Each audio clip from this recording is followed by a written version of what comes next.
Jadi luar biasa. Dan sebagai kesimpulan bahwa apa yang kita pelajari mudah-mudahan bisa membuat kita semuanya semakin lebih banyak bersyukur.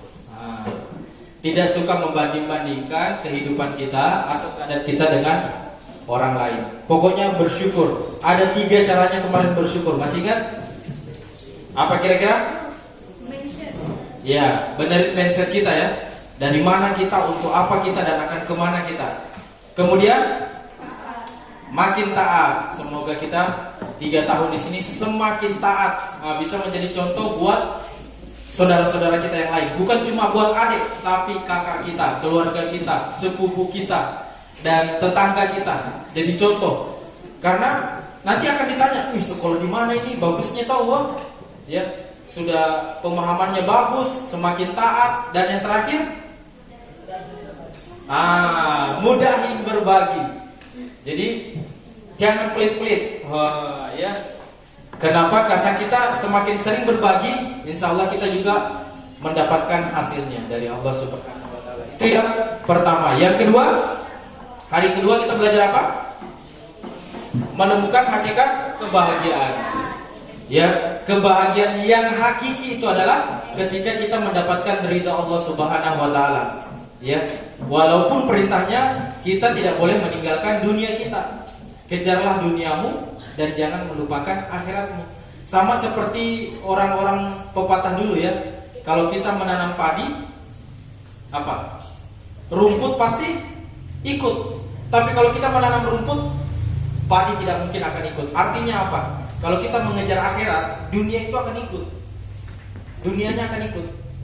Tapi kalau kita mengejar dunia, akhiratnya tidak akan ikut. Nah, makanya kita ini lagi mengejar akhirat nih. Insya Allah dunia kita akan ikut. Ya. Kenapa jarang orang yang bercita-cita jadi hafiz? Katanya, karena sedikit ininya. Siapa bilang? Capek. Ya. Capek katanya, siapa bilang? Padahal buktinya banyak hafiz-hafiz Quran luar biasa. Kalau jadi imam salat tarawih, gajinya puluhan juta. Kalau di masjid-masjid yang besar kan luar biasa. Kalau seperti Imam Syekh Abdurrahman As-Sudais tanpa batas, tinggal isi sendiri. Masya Allah. Jadi itulah hakikat kebahagiaan. Materi yang ketiga, menemukan arah hidup. Supaya kita tidak kemana-mana. Tujuannya sudah jelas, rule-nya sudah jelas. Dan hari keempat, ya, arah kehidupan dan hari kelima, hari keempat apa? Kebiasaan, membangun kebiasaan-kebiasaan baru, habits kita ya. Banyak kebiasaan-kebiasaan baru yang kita bangun di pesantren ini. Bangun subuh ya. Itu berat di awal. Tapi coba mikir 1 tahun kakak-kakak kelas agak ringan minarasa. Memang kita yang kelas 7 masih agak berat bangun jam 3. Tapi kakak kelas senyum-senyum nih kalau bangun jam 3 ya. Karena sudah terbiasa, habitsnya sudah terbangun. Jadi kemarin kita juga membahas kasus-kasus narkoba, kasus tawuran, ya, kasus narkotika, geng motor. Ya, mudah-mudahan kita tidak terlibat di situ. Dan saya melihat adik-adik pemikirannya sudah dewasa, sudah bisa memberikan solusi terhadap masalah itu, ya. Dan solusinya menurut saya sangat tepat. Dan itu bukan lahir dari saya, solusinya dari adik-adik. Keren-keren. Nah, di hari kelima ini mudah-mudahan kita bisa menjadi seorang pemimpin, ya, bisa menjadi contoh teladan umat. Walaupun 3 tahun di sini, itu luar biasa. Banyak hal yang bisa kita lakukan ke depannya. Dan kita benar-benar siap untuk menjadi pemimpin. Ya, minimal nanti pulang dari sini kultum, ceramah tarwih, disuruh jadi imam. Harus siap, ya. Kalau tidak siap, latihan. Makanya butuh belajar, latihan. Makanya di sini tempatnya, nak. Enggak apa-apa salah, namanya juga belajar. Lebih baik salah di sini daripada salah di luar. Makanya selama di sini usahakan semangat belajar. Yang tidak berani tampil harus tampil, paksakan tampil karena tempatnya belajar di sini. Saya tidak bisa sekali tampil. Nah, di sini tempatnya belajar. Lebih baik salah di sini daripada salah di luar.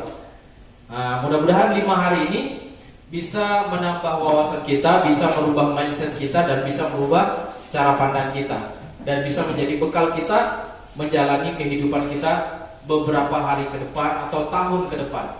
Ini baru awal, apalagi adik-adik kita nih baru gabung di sekolah, baru 5 hari, ya, baru 5 hari, ya, dan kita akan berpisah dengan keluarga kita selama 3 tahun. Jadi harus bertahan, ya. Memang di awal ini agak berat kita berpisah dengan orang tua kita, kan? Berat, ya. Sedih pasti ada. Tapi ya, jangan pernah mengharap kenikmatan surga kalau tidak pernah merasakan susahnya menuntut ilmu. Jadi kalau susah-susah menuntut ilmu, sabar, tahan. Wah, saya maunya makan enak, tidak mau makan seperti ini, ya sabar, ya, ada waktunya. Kenapa Pak ya? Lupa lagi. Ini pengaruh HP. Tadi lihat ya, lupa lagi ya. Makanya ditulis dulu aja, ditulis kalau ada yang mau disampaikan, ditulis. Dan mungkin seperti itu. Ya, mohon maaf apabila selama 5 hari ini ada hal-hal yang kurang berkenan dari saya mohon maaf. Dan saya juga mohon maaf kalau games-gamesnya masih kurang, ya. Kalau permainannya masih kurang. Di sini ada yang saya janjikan hadiah? Tidak ada Jito? Aman Jito? Sudah terbagikan ya hadiahnya. Siapa tahu saya terlupa memberikan hadiah. Aman? Ya.